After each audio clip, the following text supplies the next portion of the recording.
Hello दोस्तों, कैसे हैं आप लोग। आशा करता हूं आप लोग बहुत अच्छे होंगे। आरजू एकेडमी के यूट्यूब चैनल में आप सभी का बहुत बहुत स्वागत है।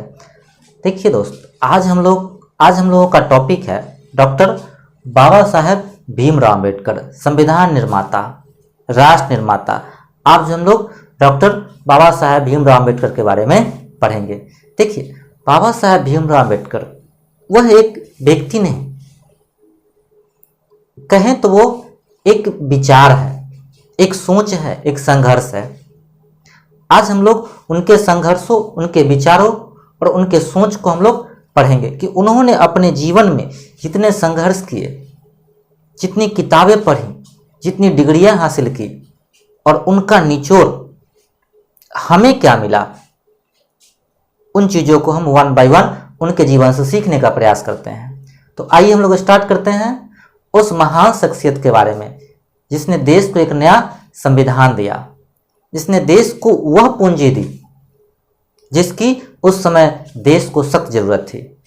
तो आइए हम लोग राष्ट्र निर्माता के बारे में अध्ययन करते हैं। डॉक्टर बाबा साहब भीमराव अम्बेडकर का जन्म 14 अप्रैल 1891 को हुआ था, एक छोटे से प्रदेश महू जो मध्य प्रदेश में पड़ता है। ठीक है। और उनकी पत्नी का नाम रमाबाई, उनके पिता का नाम रामजी सकपाल और उनकी माता का नाम भीमाबाई सकपाल था। ठीक है।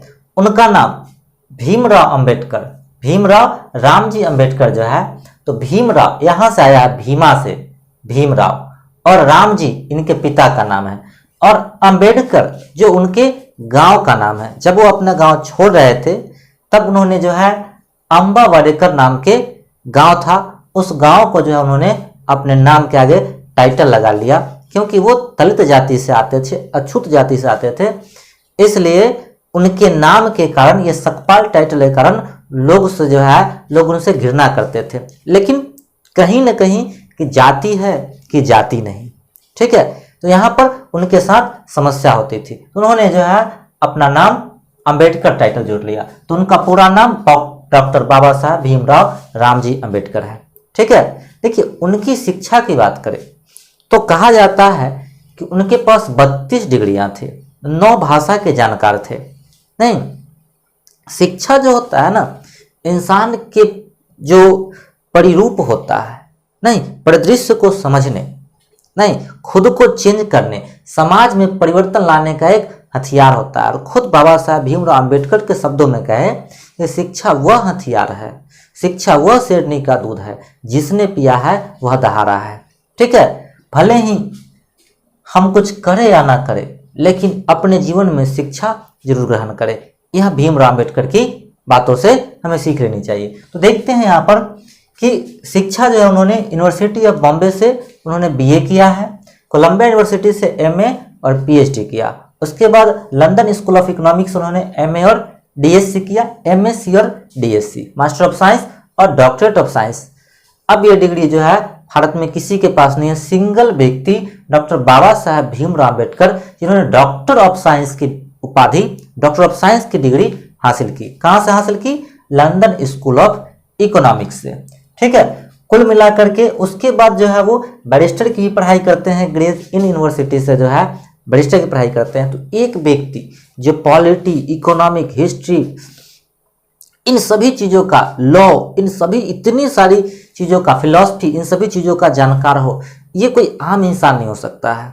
ठीक है। धर्म के मामले में भी वो सारे धर्मों से परिचित थे।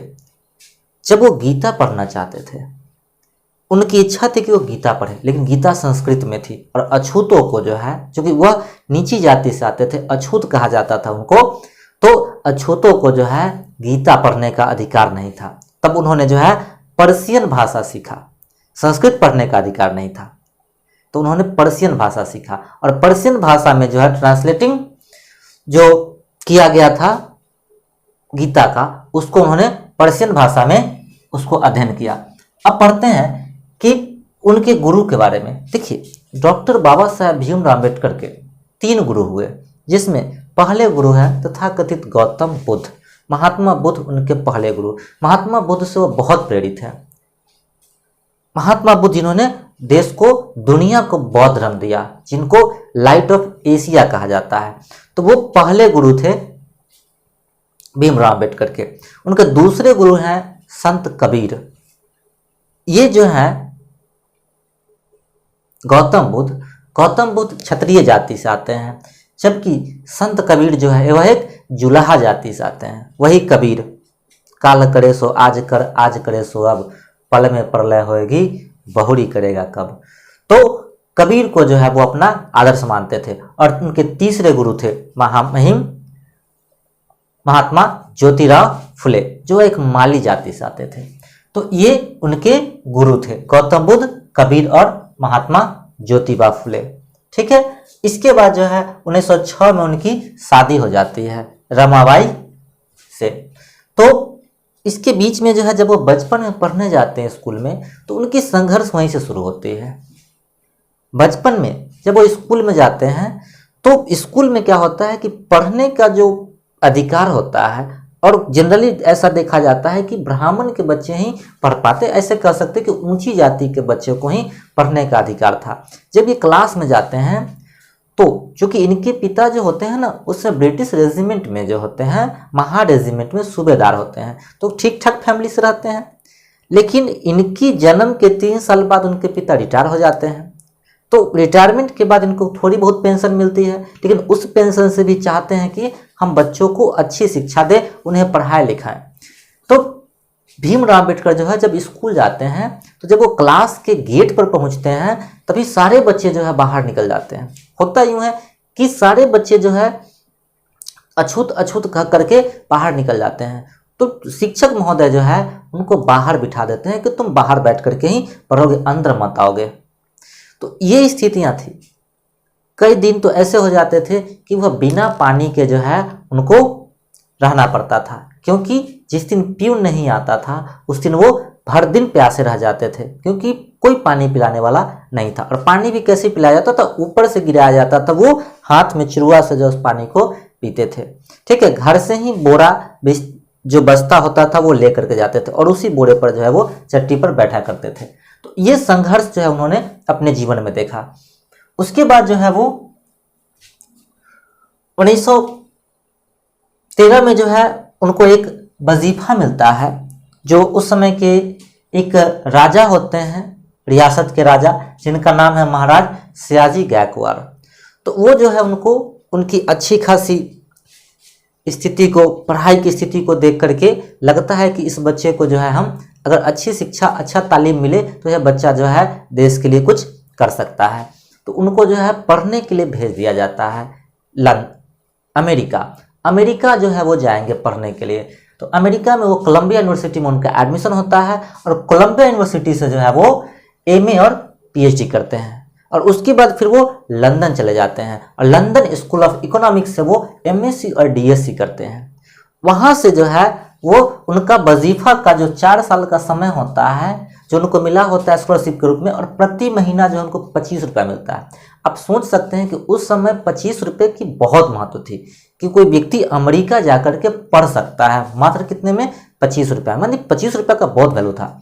तो धन्य है ऐसे महाराज और राजा जो इस तरह का सोच रखते हैं, जिन्होंने उस समय उस दलित बालक को, उस अछूत बालक को जो है अछूत न समझा, उसको देश की संपत्ति समझा और उसको पढ़ने के लिए भेजा कोलंबिया, और फिर वो लंदन पढ़ने के लिए गए। और इस तरह से जो है उन्होंने अपनी पढ़ाई पूरी की। और क्या था कि जब उनके पैसे से पढ़ने गए तो यह नियम था कि कम से कम 10 साल तक उनके स्टेट में आकर के काम करना पड़ेगा। अब जो व्यक्ति इतना शिक्षित व्यक्ति हो तो उसको कौन सा काम मिलेगा, तो उन्हें जो है डिफेंस सेक्रेटरी का पद दिया गया। बड़ौदा महाराज के यहाँ वो डिफेंस सेक्रेटरी का जो है जॉब करना शुरू किए। अब यहाँ भी समस्या उत्पन्न हो गई। जब वो डिफेंस सेक्रेटरी के नौकरी के लिए गए तो उनको रूम की आवश्यकता थी रहने के लिए। तो वो जो है पूरे शहर में जो है लॉज में जो सराय हुआ करता था, उन सभी जगहों पर उन्होंने सराय को खोजा, रहने के लिए कमरा खोजा, लेकिन कहीं कमरा नहीं मिला। कारण क्या था? उनकी जाति, जो जाति नहीं थी। लोग जैसे ही पूछते थे किस जाति के हो, तब वो कहते महार।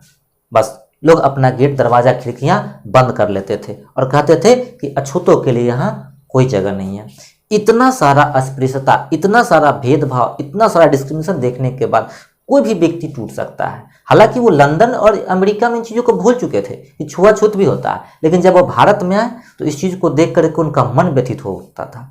अंततः उन्होंने जो है अपना नाम पारसी जो है टाइटल रख करके उन्होंने एक पारसी लॉज में जो है रुका।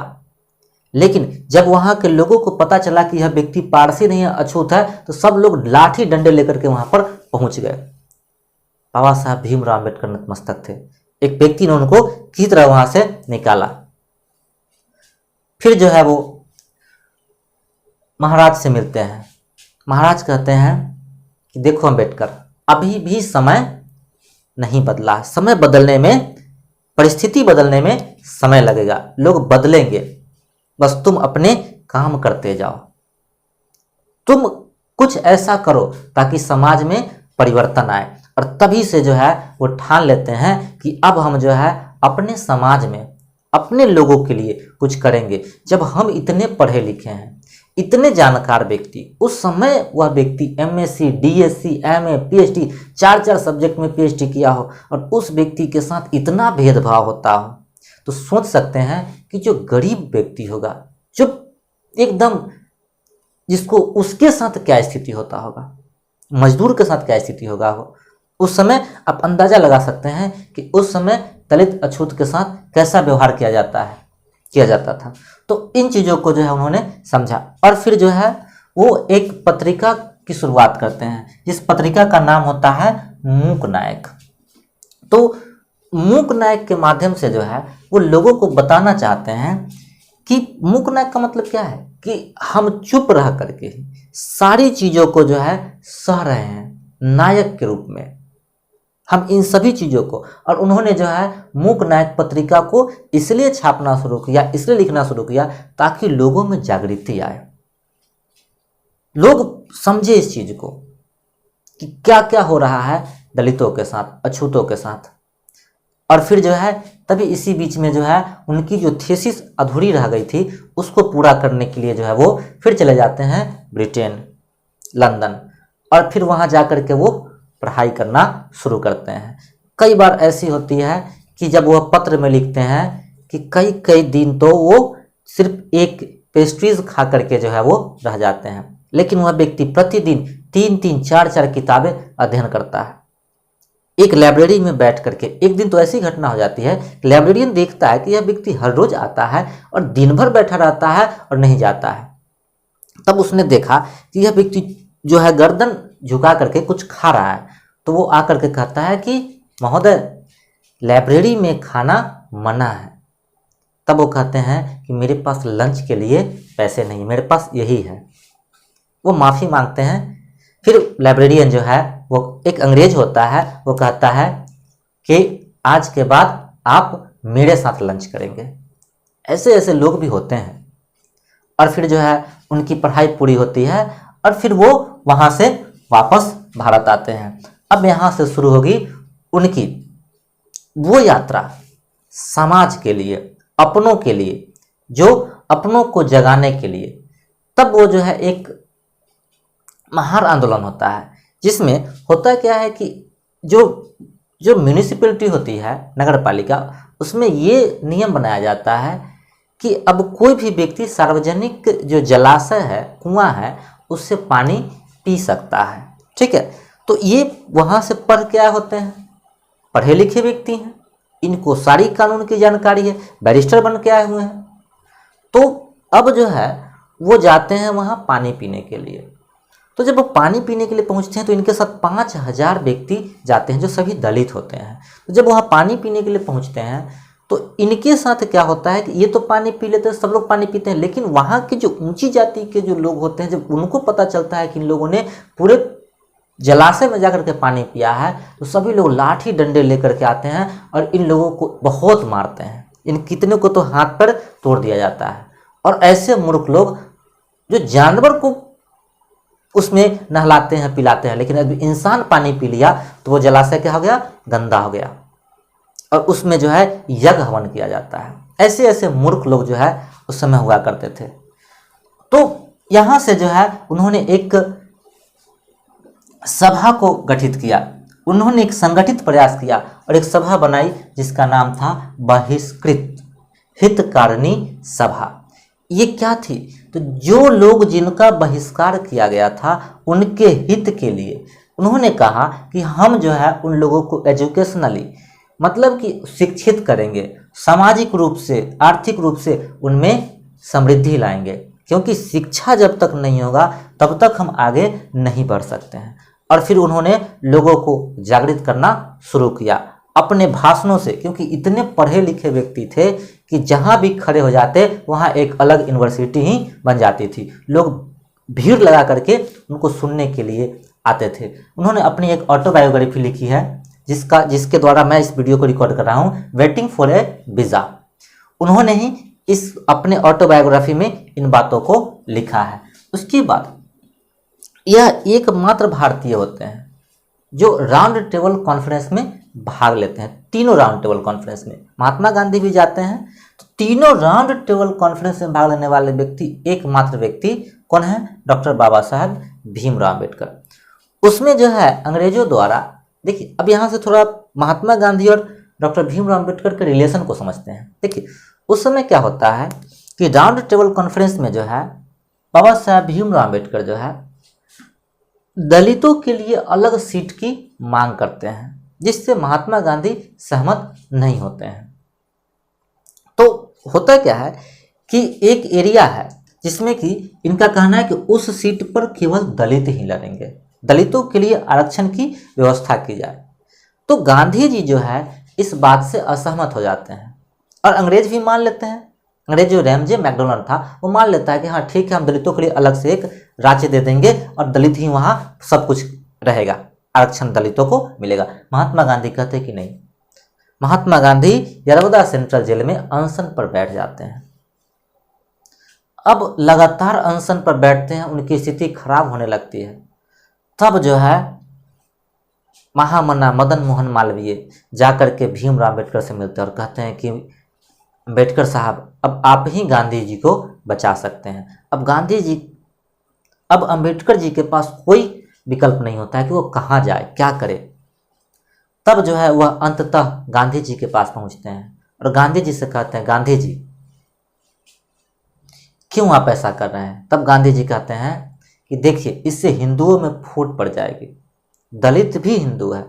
वो कहते हैं कि हम हिंदू कहाँ हैं, हमारे साथ तो कुत्तों बिल्ली की तरह व्यवहार किया जाता है। गांधी जी कहते हैं कि हम इसमें परिवर्तन लाएंगे, कांग्रेस इसके लिए काम करेगी। और उन्होंने कहा कि रैमजे मैकडोनल्ड आपको कितनी सीट दे रहा है? 71। मैं आपको 147 सीटें देता हूं, लेकिन मैं आपको पूरे देश में, पूरे भारत में जो है मैं 147 सीटें दूंगा। तब जो है वहीं पर एक पैक्ट साइन होता है, पूना पैक्ट। और उस पूना पैक्ट में जो है यह पहली बार दलितों के लिए, अछूतों के लिए रिजर्वेशन की व्यवस्था होती है और 147 सीटों पर जो है उनको चुनाव लड़ने का अधिकार दिया जाता है कि उस पर केवल दलित ही चुनाव लड़ेंगे। और कहाँ 71 सीट दे रहा था रैमजे मैकडोनल्ड, और गांधी ने जो है अम्बेडकर को 147 सीटें दिया, उम्मीद से दुगना। और इस तरह से पूना पैक्ट हुआ। एक और घटना होती है, जब महात्मा गांधी जो है, जब देश आज़ाद होता है और संविधान बनाने की प्रक्रिया शुरू होती है, तो महात्मा गांधी जो है जवाहरलाल नेहरू को बुलाते हैं और कहते हैं कि आपके मंत्रिमंडल में कौन कौन लोग हैं, आप हमको उसका लिस्ट दीजिए। तो ये जो है जवाहरलाल नेहरू लिस्ट देते हैं। तो उस लिस्ट में, सारे लिस्ट को देखने के बाद उसमें देखते हैं कि इसमें डॉक्टर भीमराव अम्बेडकर का नाम नहीं है। तो वो पूछते हैं कि इसमें अम्बेडकर नहीं है। तो नेहरू जो है अगल बगल झांकने लगते हैं। तब वो कहते हैं कि जब हमारे घर में इतने विद्वान व्यक्ति हमारे देश में मौजूद है, डॉक्टर भीमराव अम्बेडकर, जो लॉ, जस्टिस, सामाजिक समता, बराबरी, इन सब के बारे में इतनी बेहतरीन ढंग से जानता है, उस व्यक्ति को छोड़ करके हम बाहर से हम इंपोर्ट करेंगे, दूसरे को लाएंगे अपना संविधान बनाने के लिए। तब महात्मा गांधी के कहने पर जो है जवाहरलाल नेहरू ने जो है उनको अपनी मंत्रिमंडल में लॉ एंड जस्टिस मिनिस्टर बनाया, कानून मंत्री। और उनको जो है संविधान सभा के ड्राफ्टिंग कमेटी का अध्यक्ष बनाया और उन्होंने ऐसा संविधान बनाया, इतना विस्तृत, इतना बड़ा और इतना बेहतरीन संविधान बनाया जो दुनिया में आज तक ऐसा संविधान किसी भी देश में नहीं है। ये होता है शिक्षा की ताकत। इसमें जो है कई लोग भी इनकी सहायता में, जिनमें BN राव महत्वपूर्ण व्यक्ति थे, जिन्होंने कदम कदम पर डॉक्टर भीमराव अम्बेडकर का साथ दिया और इस तरह से एक बेहतरीन संविधान बन करके देश में तैयार हुआ। तो ये जो है स्थिति है। उन्होंने अब देखिए, जब लगा कि दलितों के लिए काम करना है तो उन्होंने दलितों के लिए काम किया। इसके बाद लगा कि नहीं, अभी और लोगों के लिए काम करना है, तो उस समय अन्य भी बैकवर्ड जाति थी, जो पिछड़ी जातियां थी, जो पिछड़ रही थी, उनके लिए भी जो है उन्होंने जगह बनाया कि इनको भी जो है जगह दिया जाए। इसके अलावा उन्होंने महिलाओं के लिए बेहतरीन काम किया। पूरी दुनिया में वोट देने का अधिकार तो सबको था, लेकिन महिलाओं को नहीं था। पहली बार डॉक्टर भीमराव अम्बेडकर ने जो है महिलाओं को वोट देने का अधिकार दिया कि जितना अधिकार पुरुषों का है उतना ही अधिकार महिलाओं का है। और महिलाओं के लिए एक तरह से समझिए कि भीमराव अम्बेडकर भगवान के रूप में साबित हुए। लेबर के लिए उन्होंने, मजदूरों के लिए नियम बनाया। 14-14 घंटे काम करने पड़ते थे, इन्होंने उस काम के घंटे को घटा करके 8 घंटा किया। अगर 8 घंटा से ज़्यादा किया जाता है तो उसको दुगना रेट से उसको मजदूरी दिया जाए। इसके अलावा मजदूरों के लिए उन्होंने समय समय पर जो उसकी सैलरी में वृद्धि हो, अगर कोई व्यक्ति दुर्घटनाग्रस्त हो जाता है तो उसको जो है उसके कंपेंसेशन दिया जाए, उसको मुआवजा दिया जाए, बोनस दिया जाए समय समय पर। ये सारी चीज़ों की व्यवस्था उन्होंने मजदूरों के लिए किया। शिक्षा का अधिकार, स्वतंत्रता का अधिकार, समानता का अधिकार, धर्म मानने का अधिकार, ये सारी चीज़ें जो है इन्होंने इस ढंग से संविधान में जोड़ा कि आज जो है हमारा संविधान एक तरह से समझिए कि दुनिया का सबसे बेहतरीन संविधान माना जाता है। ये हमारे देश के लिए ऐसे व्यक्ति डॉक्टर बाबा साहब भीमराव अम्बेडकर, जिन्होंने इस देश को जो है आगे बढ़ाने में बहुत बड़ा योगदान दिया। तो हम नमन करते हैं डॉक्टर बाबा साहब भीमराव अम्बेडकर को और आशा करते हैं कि आपको यह वीडियो अच्छा लगा होगा। बहुत बहुत धन्यवाद।